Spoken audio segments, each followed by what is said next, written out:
अपनी वाली को घुमाने के लिए लाते हो कार, कैसे हुआ था फर्स्ट वर्ल्ड वार? क्या आपको पता है? नहीं पता तो आज हम जानेंगे कि फर्स्ट वर्ल्ड वार कब, क्यों, कैसे और किस लिए हुआ था। तो चलिए शुरू करते हैं। तो फर्स्ट वर्ल्ड वार 28 जुलाई 1914 में शुरू हुआ था और 11 नवंबर 1918 में जाकर खत्म हुआ था। फर्स्ट वर्ल्ड वार में लगभग 1.7 करोड़ लोग मारे गए थे और 2 करोड़ से ज़्यादा लोग घायल हुए थे। इसलिए फर्स्ट वर्ल्ड वार को हम लोग कहते हैं द ग्लोबल वॉर और द ग्रेट वॉर। और जब यह फर्स्ट वर्ल्ड वार खत्म हुआ था, लोग सोच रहे थे भैया 50-60 साल तक ऐसा कोनो युद्ध नहीं होगा इससे बड़ा। लेकिन उसी के ही 20 साल बाद 1939 में सेकंड वर्ल्ड वॉर हो गया। तभी से यह जो global war the great war है, इसको हम लोग फर्स्ट वर्ल्ड वॉर कहने लगे। और इस फर्स्ट वर्ल्ड वॉर में भैया बहुत सारे देश शामिल हुए थे, बहुत महाशक्तियाँ इसमें शामिल हुई थी, जैसे स्पेन हो गया, ब्रिटेन हो गया, फ्रांस हो गया, यूएसए हो गया, रसिया हो गया। इस तरीके से कई सारे देश शामिल हुए थे। और यह जो देश थे, यह देश ने अपने आप को 2 कैटेगरी में डिवाइड कर लिया था। पहले ग्रुप का नाम था अलाइंड पावर, दूसरे ग्रुप का नाम था सेंट्रल पावर। अलाइंड पावर में जैसे हमारे यूएसए, ब्रिटेन, फ्रांस, रसिया, जापान, इस तरीके से देश आ जाते थे। और सेंट्रल पावर में जैसे Germany, Ottoman empire, Ottoman empire को अभी हम टर्की के नाम से जानते हैं। और तीसरा था ऑस्ट्रो हंगेरियन अम्पायर। और आपके मन में एक सवाल आ रहा होगा, भैया ये ऑटोमन अम्पायर हो गया और ऑस्ट्रो हंगेरियन अम्पायर, इक्वल हम कहूँ नौवे नहीं सुने कौन देश हैं। तो 1914 में जब प्रथम विश्व युद्ध हुआ था ना, तो कई देश मिलकर एक देश बनाते थे, उसको हम किसी अंपायर का नाम दे देते, कोई या फिर बड़े देश का नाम दे देते थे। जैसे भारत को अखंड भारत कहा जाता था, जब पाकिस्तान, बांग्लादेश, श्रीलंका ये सब एक देश बनाते थे जिसको कि हम अखंड भारत कहते थे। वैसे भैया कई देश बनाते थे जिसको कि हम ऑस्ट्रो हंगेरियन अम्पायर कहते थे। तो उस टाइम यह देश टूटे हुए नहीं थे। हालांकि अभी जो ऑस्ट्रो हंगेरियन अम्पायर है वो कई देशों में टूट चुका है। तो इस तरीके से इसका भैया विभाजन हो चुका है। तो ऑस्ट्रो हंगेरियन अम्पायर कई देश ऐसे मिलकर सेंट्रल पावर में थे और अलाइंड पावर में कई देश थे। अब यही जो अलाइंड पावर और जो सेंट्रल पावर, इन सर्वों आग दूसरे भिड़ गए। भिड़ने के बाद भैया प्रथम विश्व युद्ध हो गया। अब प्रथम विश्व युद्ध की शुरुआत कैसी हुई, इसके बारे में समझते हैं। प्रथम विश्व युद्ध की शुरुआत भैया 5 मेन कारणों की वजह से हुई थी। पहला मेन कारण था राष्ट्रवाद, जिसको कि हम नेशनलिज्म भी कहते हैं। राष्ट्रवाद का मतलब अभी कुछ और है, पहले कुछ लोग और सोचते थे। पहले लोग सोचते थे अगर हमारे अपने देश की शान बढ़ानी है तो हमें युद्ध लड़ना चाहिए और उसमें जीतना चाहिए। तो जितना भी देश थे उन्हें बौखलाए रहते थे, कब हम युद्ध लड़ लें, अपने देश की शान बढ़ा लें, अब दूसरे देश के सामने अपने आप को रिप्रेजेंट कर दें। तो पहले लोग ये सोचते थे राष्ट्रवाद के बारे में। तो पहला मेन कारण ये था, कुल मिला बौराए रहते थे युद्ध लड़ने के लिए। दूसरा मेन कारण था इम्पेरियलिज्म, जिसको कि हम साम्राज्यवाद भी कहते हैं। साम्राज्यवाद का मतलब ये होता है कि जौन देश होते हैं वह लोग सोचते हैं कि हम अपना साम्राज्य कैसे और बढ़ा लें। जैसे कि जब दुई भाई में अलगौआ होता है तो इंची टेप लाख नापते हैं, तो वो लोग सोचते हैं कि कितना 1 इंच हमरे में ज़्यादा आ जाए। वैसे जितने देश थे वो लोग सोचते थे कि किसी तरीके से हम इस देश का इतनी जगह हड़प लें, अपना साम्राज्य को बढ़ा लें। तो ये जो साम्राज्यवाद था ना, ये भी एक मेन कारण बना प्रथम विश्व युद्ध का।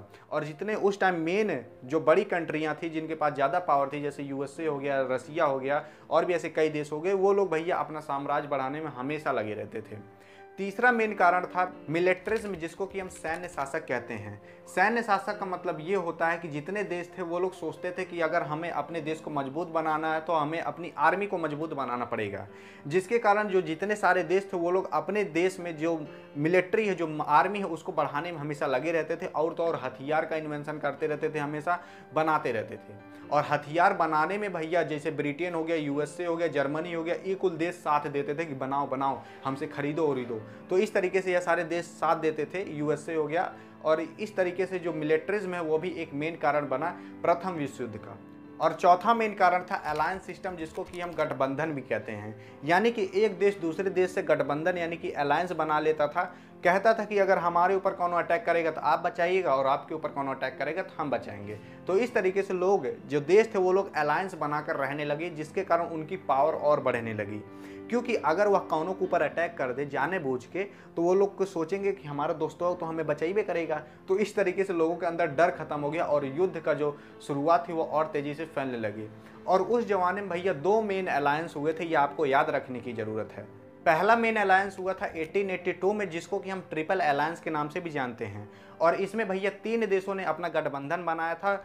इटली हो गया, जर्मनी हो गया और ऑस्ट्रो हंगेरियन अम्पायर हो गया। इन तीनों ने कहा कि अगर हमारे ऊपर कौन हमला करेगा तो आप लोग बचाइएगा, जिसके कारण लोग अपना अलायंस बनाकर अपनी पावर को भी बढ़ाते थे। और दूसरा मेन अलायंस यानी कि गठबंधन बना था 1907 में, जिसको कि हम ट्रिपल इंटेंटे के नाम से भी जानते हैं। इसमें भी भैया 3 देशों ने गठबंधन बनाया था, रशिया, ब्रिटेन, फ्रांस। इन तीनों देश ने आपस में गठबंधन बना, कहा कि अगर हमारे ऊपर कौन हमला करेगा तो आप लोग बचाइएगा, आप लोग के ऊपर कौन हमला करेगा तो हम लोग बचाएंगे। तो इस तरीके से लोग गठबंधन बनाकर अपना जो पावर रहता था वो बढ़ाते थे, जिसके कारण जो देश थे वो एक दूसरे देश से कम डरते थे और वह लोग युद्ध करने के लिए तुरंत रेडी हो जाते थे। और पांचवा सबसे बड़ा मेन कारण आता है कि जो ऑस्ट्रो हंगेरियन अंपायर था उसके होने वाले शासक, जिनका नाम था आर्क ड्यूक फ्रेज फेर्डिनेंड। ये नाम पढ़ लिए, बड़ा कठिन कठिन नाम रखते हैं ये लोग। तो आर्क ड्यूक फ्रेज फेर्डिनेंड, ये और इनकी वाइफ, ये दोनों लोग घूमने निकले थे। और यह जो घूमने निकले तो इनकी हत्या कर दी गई गोली मार के। और जो हत्या किया था गोली मार के उसका नाम था गैवरिलो प्रिंसिपे। गैवरिलो प्रिंसिपे बताया जाता है कि इसी ने ही हत्या की थी आर्क ड्यूक फेर्डिनेंड की, जो कि होने वाले शासक थे ऑस्ट्रो हंगेरियन अंपायर के। और गैवरिलो प्रिंसिपे बताया जाता है कि एक ग्रुप से बिलोंग करता था, उस ग्रुप का नाम था ब्लैक हैंड ग्रुप। और जब इसने हत्या की थी इनकी, तभी से बताया जाता है कि इसी के ही बाद से प्रथम विश्व युद्ध होना स्टार्ट हो गया। और इनकी हत्या की गई थी 28 जून 1914 में। और उसी के ही एक महीने बाद 28 जुलाई 1914 से प्रथम विश्व युद्ध होना स्टार्ट हो गया। 28 जून और 28 जुलाई, अब एक महीने का गैप आया। इस एक महीने में क्या हुआ था इसके बारे में जान लीजिए। 28 जून को तो इनकी हत्या की गई और उसके बाद ऑस्ट्रो हंगेरियन अंपायर जो था उसने पता लगाया कौन मारा और वो किस ग्रुप से बिलोंग करता था। कौन मारा वो तो आपको पता है, ब्लैक हैंड ग्रुप से बिलोंग करता था, ये भी आपको पता है। और यह ब्लैक हैंड ग्रुप बताया जाता है कि ये सर्बिया का था। इसीलिए ऑस्ट्रो हंगेरियन अंपायर ने सारा इंजाम थोप दिया सर्बिया पे। और ऑस्ट्रो हंगेरियन अंपायर तुरंत चला गया जर्मनी के पास और कहा, देख भाईवा, इसने हमारे होने वाले शासक को मारा है सर्बिया ने, इसीलिए हम सर्बिया पर अब आक्रमण, अब युद्ध कर देंगे। ये कौन कहा? ये ऑस्ट्रो हंगेरियन अंपायर कहा।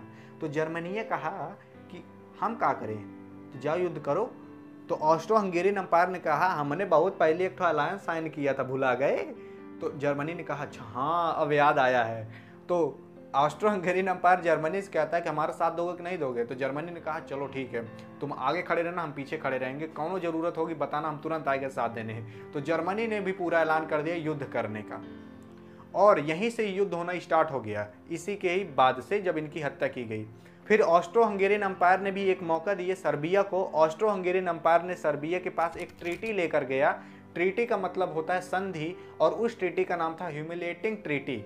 ह्यूमिलेटिंग ट्रीटी का मतलब होता है अपमानजनक संधि। अपमानजनक मतलब जानबे करते हो, इसीलिए जो ऑस्ट्रो हंगेरियन अंपायर है वो सर्बिया के पास एक ट्रीटी लेकर गया। उसका मतलब क्या था कि भैया आप अपना गुनाह कबूल कर लो कि आपने एक अपमानजनक काम किया है।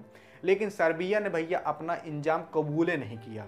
और जैसे कबूल नहीं किया ना, वही के बाद तुरंत 28 जुलाई से प्रथम विश्व युद्ध होना स्टार्ट हो गया। और अब यहाँ पर युद्ध स्टार्ट हो चुका है दो देशों के बीच में, एक ऑस्ट्रो हंगेरियन अंपायर और एक सर्बिया। और यही युद्ध फैलकर विश्व युद्ध का रूप ले लिया। अब यह कैसे फैला, इसके भी कई कारण बताए जाते हैं। पहला कारण था अलायंस सिस्टम। अलायंस सिस्टम का मतलब है गठबंधन, यानी कि जो देश थे वो दूसरे देश से गठबंधन बनाकर रखे थे, अगर कौनो हमें मारेगा तो आप आग बचाइएगा।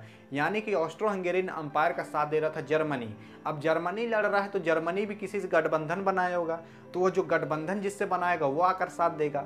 वो केहू गठबंधन बनाएगा तो वो आकर साथ देगा। तो इस तरीके से एक युद्ध में कई देश आकर शामिल हो गए। अब यहाँ पर बचा सर्बिया। अब सर्बिया जो है वो रूस उससे अपना गठबंधन बनाकर रखा था, बहुत पहलुअन। अब रूस जिससे गठबंधन बनाया होगा वो आग साथ देगा रूस का। तो इस तरीके से इधर से भी कई देश, इधर से भी कई देश, दोनों सर्वनाक भिड़ गए। भिड़ने के बाद भैया यह युद्ध विश्व युद्ध में शामिल हो गया, जिसमें कि कई करोड़ों लोग की जाने गई। दूसरा रीजन बताया जाता है कि जो देश थे वो अपने आप को सुपीरियर दिखाने के लिए, यानी कि अपने आप को बड़ा दिखाने के लिए अपनी पूरी ताकत झोंक देते थे उसी में युद्धों में।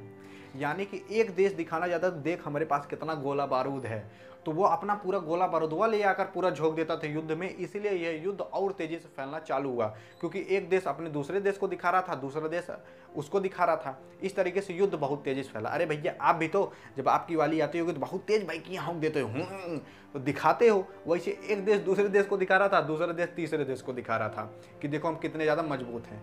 तीसरा मेन कारण यह बताया जाता है कि जो उस जमाने में मिलिट्री जनरल हुआ करते करते थे उन लोगों से एक मिसकैलकुलेशन हो गई थी, यानी कि एक भूल हो गई थी। वह लोग सोच रहे थे कि हम जितना ज़्यादा गोला बारूद यूज करेंगे उतनी जल्दी विश्व युद्ध खत्म हो जाएगा, लेकिन ऐसा नहीं हुआ। यह उनकी सबसे बड़ी भूल थी, क्योंकि आप कितना भी गोला बारूद यूज करिए, उधर से देश पे देश आते जा रहे हैं उसकी सहायता करने के लिए। इसलिए यह विश्व युद्ध खत्म ही नहीं हो रहा था। लगभग 4 साल तक चला और इसी 4 साल में 1.5 करोड़ से ज़्यादा लोग मारे गए। तो यह था तीसरा कारण। चौथा कारण क्या है?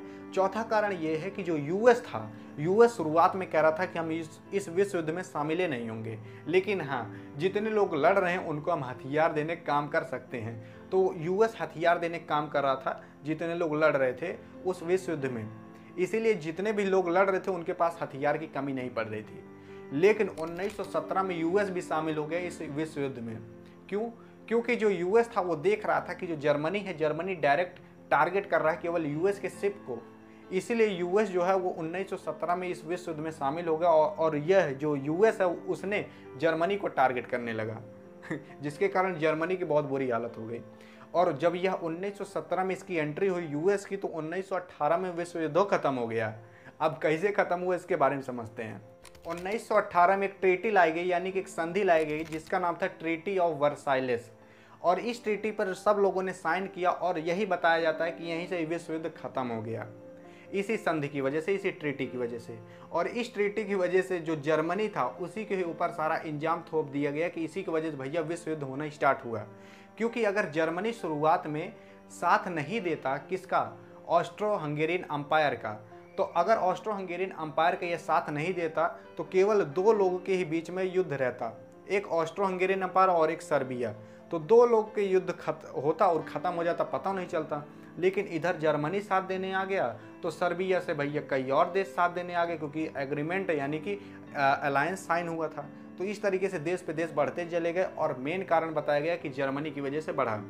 और जर्मनी की वजह से जब इसके ऊपर पूरा इंजाम लगाया गया तो जर्मनी के ऊपर बहुत सारा फाइन थोप दिया गया, क्योंकि भैया कितने देश लड़ रहे थे और उन लोगों के कितना नुकसान हुआ था, कितना गोला बारूद का नुकसान हुआ था, कितना पैसा के, कितने जान माल की खतरा हुआ था। तो इस तरीके से जो जर्मनी है उसके ऊपर कई सारी पेनल्टी फाइन थोप दी गई और जर्मनी ने 2010 में जाकर इस पूरी पेनल्टी, इस पूरे फाइन को जमा कर पाया। अभी यही 2010।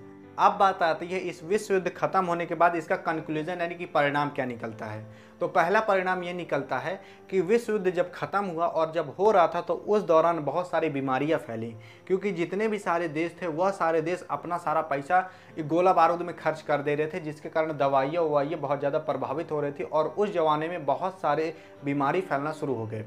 और दूसरी बात, जितने फौजी लोग थे उनमें तो और तेज फैल रहा था, क्योंकि उनके पास एंटीबायोटिक दवा तक नहीं पहुंच पा रही थी, जिसके कारण अगर उनको बीमारी हो रही थी तो आधे ज़्यादा लोग क्या हो रहे थे, बीमारी से ही मर जा रहे थे। और दूसरा परिणाम यह निकलता है कि जो पूरी दुनिया थी उसकी आधी जनसंख्या प्रभावित हो चुकी थी इस विश्व युद्ध होने के कारण, क्योंकि भैया 1.7 करोड़ लोग की मृत्यु हो गई थी। अब आप सोचोगे कि अगर भारत की जनसंख्या देख ली जाए तो 150 करोड़ है, तो कहाँ से आधी दुनिया प्रभावित हो जाएगी। केवल 1.7 करोड़ लोग की मृत्यु हुई है।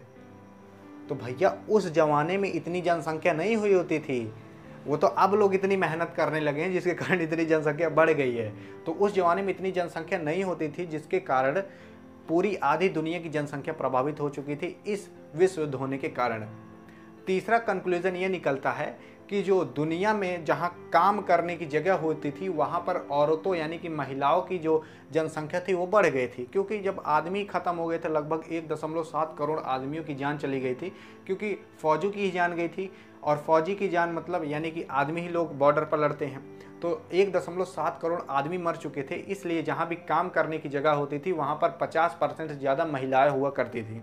चौथा परिणाम निकलता है कि जितने देश इस विश्व युद्ध में शामिल थे उनके मोड़वा बहुत कर्जा आ गया था क्योंकि वह सारे देश हथियार खरीदने लगे थे और हथियार खरीदने की वजह से उनके सिर पर बहुत ज़्यादा कर्जा आ गया था। और पांचवा परिणाम यह निकलता है कि जो यूएस था उसकी भैया बल्ले बल्ले हो गई थी। क्यों बल्ले बल्ले हो गई थी? क्योंकि सारे देश हथियार खरीद रहे थे, बेच कौन रहा था? तो यूएस बेच रहा था। इसीलिए जो यूएस थे उसकी बल्ले बल्ले हो गई थी और इस प्रथम विश्व युद्ध में उसकी जो इकोनॉमी थी एकदम से बूम कर गई, एकदम हाई चली गई और वहीं से ही यूएस की डेवलपमेंट होना चालू हो गई। और आप देख सकते हो यूएस आज किस मुकाम पर है। तो ये सारे परिणाम और कैसे, क्यों, किस लिए विश्व युद्ध हुआ, इन सब के बारे में हमने जान लिया। आई होप आपको यह वीडियो समझ में आई होगी। तो यहाँ पर होती वीडियो एंड। वीडियो पसंद आई तो अपनी वाली के पास करिए सेंड, ताकि वो कुछ जान जाए प्रथम विश्व युद्ध कैसे हुआ था। मिलेंगे नेक्स्ट वीडियो में, तब तक के लिए जय हिंद और जय भारत।